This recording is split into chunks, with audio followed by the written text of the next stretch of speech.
बोले शंकर भगवान की जय। ये शिव पुराण का शतरुद्र संहिता नाम का खंड है।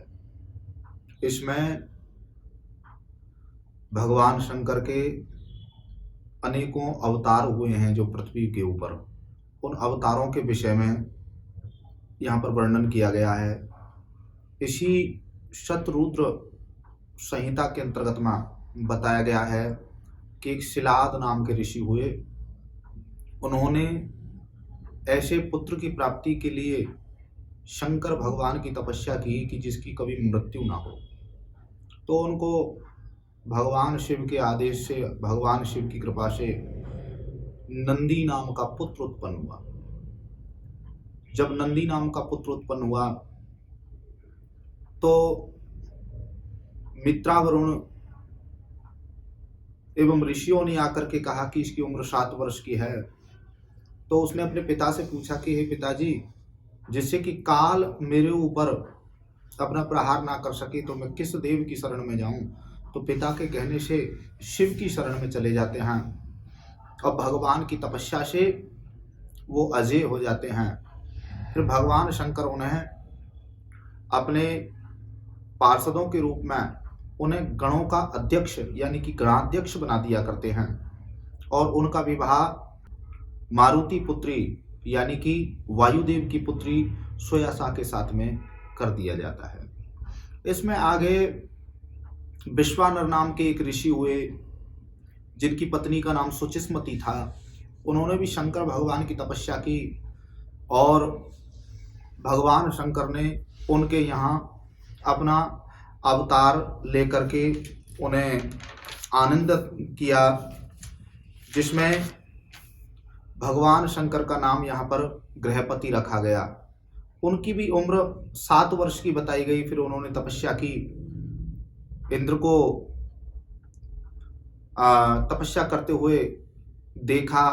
इंद्र ने उन पर अपना कोप जताया, लेकिन भगवान शंकर वहाँ पर प्रकट हो जाते हैं और गृहपति को अपना दर्शन दे करके आनंदित कर देते हैं। इसमें भगवान शंकर के फिर 10 अवतारों की कथा भी बताई गई है आगे। इसी खंड के अंतर्गत में ऋक्षकुल नाम के पर्वत पर अनसुईया माँ ने भगवान शंकर की तपस्या की। गंगा माँ वहाँ प्रकट हुई। गंगा माँ वहाँ पर आज भी विराजमान हैं। सती अनसुईया ने जिनको उत्पन्न किया ऋक्षकुल नाम के पर्वत के अंतर्गत में। हनुमान जी की कथा का विवरण यहाँ पर दिया है इसी खंड के अंतर्गत में कि जब शंकर भगवान विष्णु के मोहिनी अवतार पर मोहित हो जाते हैं तो उनका वीर स्खलित हो जाता है। उसी को देवताओं ने एक पत्र पर रख करके वायुदेव की सहायता से अंजनी माँ के कान के रास्ते से उनके उदर में प्रवेश कर दिया और उसी के द्वारा हनुमान जी महाराज का अवतार होता है, जो स्वयं भगवान शंकर के अवतार होते हैं, जिनको शंकर सुवन बोला जाता है। इसी खंड के अंतर्गत में एक राक्षस हुआ जिसका नाम था वृत्तासुर। उसकी मृत्यु नहीं हो रही थी, तो उसकी मृत्यु के लिए फिर क्या किया, दधीच मुनि की हड्डियों को मांगा गया। दधीच ऋषि ने अपनी हड्डियों को दे दिया। उन्हीं की हड्डियों से वज्र बना। उसी वज्र से इंद्र ने वृत्तासुर का उद्धार किया। दधीच की जो पत्नी है उन्होंने देवताओं को श्राप दे दिया कि तुमने हमारे पति को हमसे छीन लिया, आप पशु हो जाओ।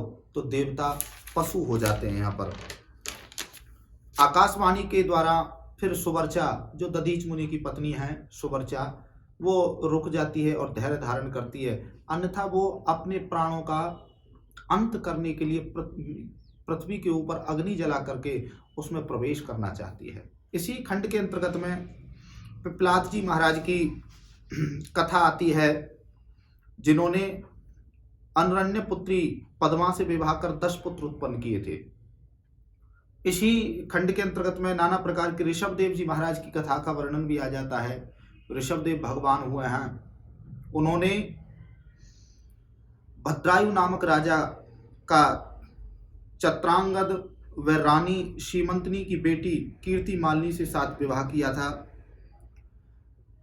इसी खंड के अंतर्गत में अनेकों प्रकार की कथाएं आती हैं, जिसमें राजा एवं महाराजाओं की कथा को देखते हुए यहाँ पर भक्तों की कथा भी आती हैं।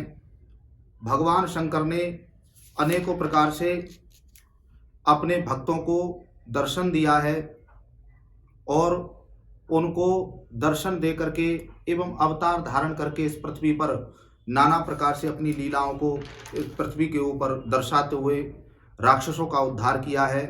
कभी यहाँ पर दुर्वासा जी महाराज दुर्योधन के कहने से और पांडवों की परीक्षा लेने के लिए वन में जाते हैं और वहाँ जाकर के भोजन की इच्छा करते हैं, लेकिन वहाँ पर क्या हो चुका था, द्रौपदी भोजन कर चुकी थी और जब द्रौपदी भोजन कर लेती थी उसके बाद रसोई में कुछ भी नहीं बचता था, और जब तक द्रौपदी भोजन नहीं करती थी तो रसोई में अन्न का भंडार रहता था।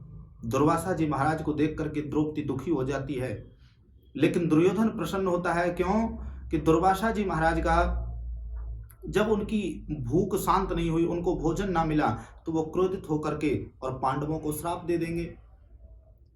तो पांडवों ने भगवान कृष्ण का ध्यान किया।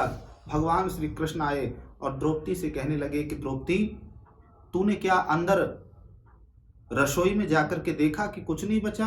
कहा हाँ भैया, मैंने तो बर्तनों को साफ कर दिया। कहा एक बार तू मेरे साथ चल। जिस हांडी में चावल बनाया करते थे उसी हांडी को जाकर के देखा, उसमें एक चावल का दाना लगा हुआ है। द्रौपदी देख करके प्रसन्न हो जाती है। दोबारा से अन्न के भंडार भर जाते हैं भगवान श्री कृष्ण की कृपा से, और दुर्वासा जी महाराज को भोजन कराया जाता है, जिससे दुर्वासा जी महाराज उनसे बड़े प्रसन्न हो जाते हैं और उनको मनोवांछित वर प्रदान करते हैं।